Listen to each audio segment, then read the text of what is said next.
Hey, I want to walk you through some problems here to show you how to do heats of formation. I've got the formula for you up there at the top. If we're going to find the overall enthalpy change, the heat of formation for that reaction, we're going to take the sum of the products minus the sum of the reactants. We have to remember that if we have a coefficient, we have to multiply our heat of formation by that coefficient for each of our reactants or products. We also have to pay attention to the state, whether it's solid, liquid, or gas, because some of those are different on our heat of formation chart that we have. So I gave you two different heats of formation charts that you can reference, and you're going to use those as reference table to get your different heats of formation to use in calculating your problems. So what I like to do as I do these problems is I like to first write out what the different heats of formation are. So I'm going to look them up on my chart. For hydrogen bromide gas, it's negative 36.2. For NaCl, it's negative 411.0. For HCl, it's negative 92.3. And NABR, the physical state isn't given to you there, but that's a solid. Down at the bottom of the chart is that value. It's negative 361.4. So now what I want to do is I want to remember that it's products minus reactants. So I'm going to do 92.3 added together. It's the sum of those products. So this is just where it gets tricky. It's conceptually it's not all that difficult. We just have to keep track of our positives and negatives, and that's where it's important to have a calculator that can display all those different parentheses and whatnot. Minus negative 36.2 plus negative 411.0. Right, we put that into our calculator, and we get a value, and delta H is equal to negative 6.5 kilojoules. So that represents an exothermic reaction. It's producing heat. Let's take a look at the next one here. It's just that transition of liquid water to gaseous water. So liquid water, if I'm going to look up its value, it's negative 285.8. Gaseous water is negative 241.8. So again, sum of products, which is negative 241.8,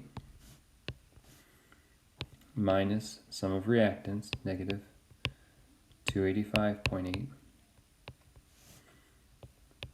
It's going to give us a delta H of 44 kilojoules.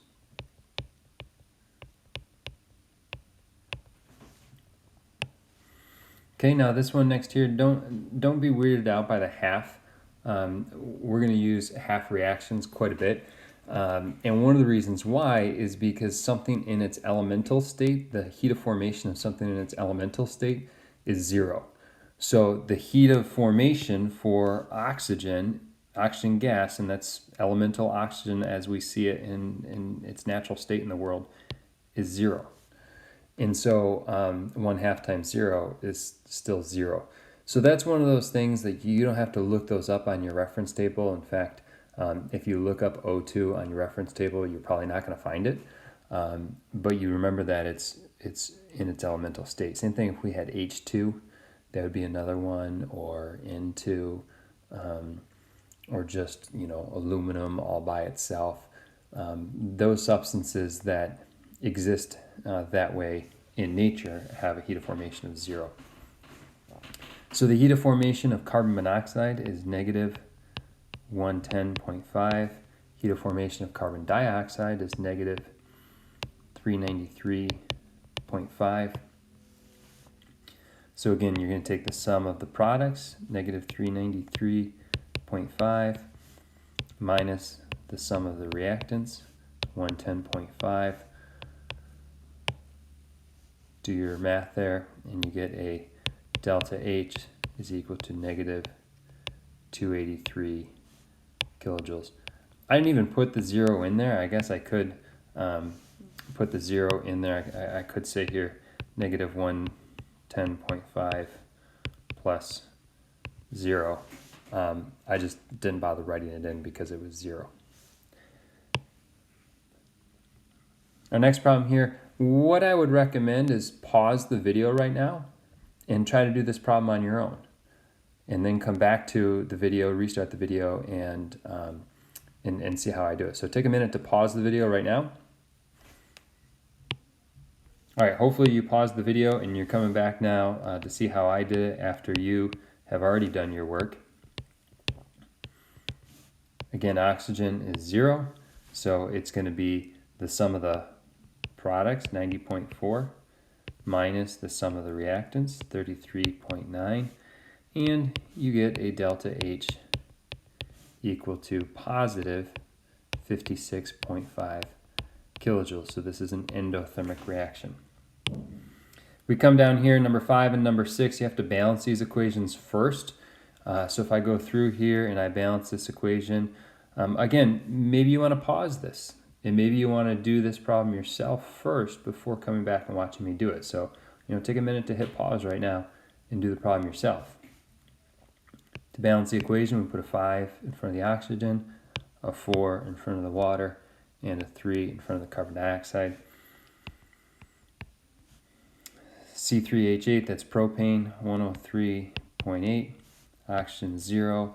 Water, this is gaseous water, so make sure you have that value, negative 241.8. And carbon dioxide is negative 393.5. So here as we do our sums, it might get a little bit complicated to keep track of all these numbers because I'm going to take my products. I'm going to start here at the back end. So this is carbon dioxide. So 3 times negative 393.5 plus 4 times negative 241.8 minus, and I have those super parentheses in there because I need to do the sum of those, minus negative 103.8, right, plus 0. We don't really need the 0 in there. Put this into our calculator, and if we've put it in right, we should get a value of negative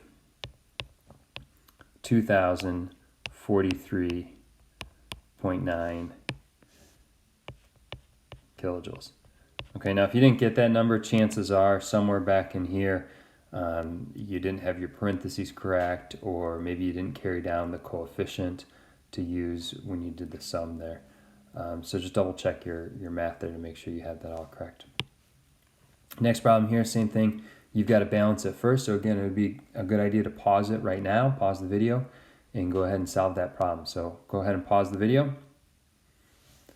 All right, hopefully you took a second to pause the video and you went through and did the work yourself. You could, now, I used 2.5 here for my oxygen just because I could. You might have used 4 and 5 and 4 and 6 as your coefficients, in which case your answer is just going to be double mine, and it's not that big of a deal. So don't worry too much about it if that's what you did. So NH3 is negative 46.2, oxygen is 0, NO is 90.4, and H2O gas is negative 241.8.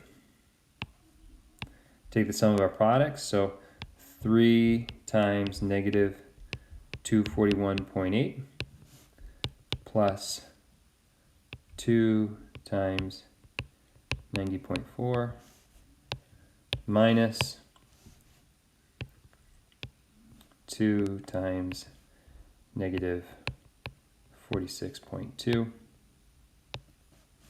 plus 0, right? We don't really need that 0 in there. All right, we get the number here. It's going to come out to be delta H of negative 452.2 kilojoules. So again, you might have had double that. So what's double that going to be? Like 904.4 kilojoules. And that's fine because this is kilojoules per mole. So it's going to be negative 452.2 kilojoules per 2 moles of NH3. Well, if you had double that, then you would have negative 904.4 kilojoules per 4 moles of NH3. So when you get down to the per mole value, it all works out the same. So, if you had double the coefficients up here and you ended up with double the delta H, that's fine. That's no problem there. So hopefully this makes sense to you. Again, this is one of the ways that we can calculate a delta H, and that's what we're looking at here is really 3 different ways that we can calculate delta H, and heat of formation being one of those ways.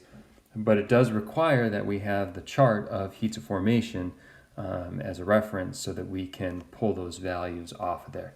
Oftentimes, this is really helpful if we've got a reaction where we can't do that reaction in the laboratory, or it's too expensive to do that reaction. But we have those reference values where we can put together the pieces. Basically, it's taking all the component parts and putting it together to say, okay, what would this whole overall reaction be like?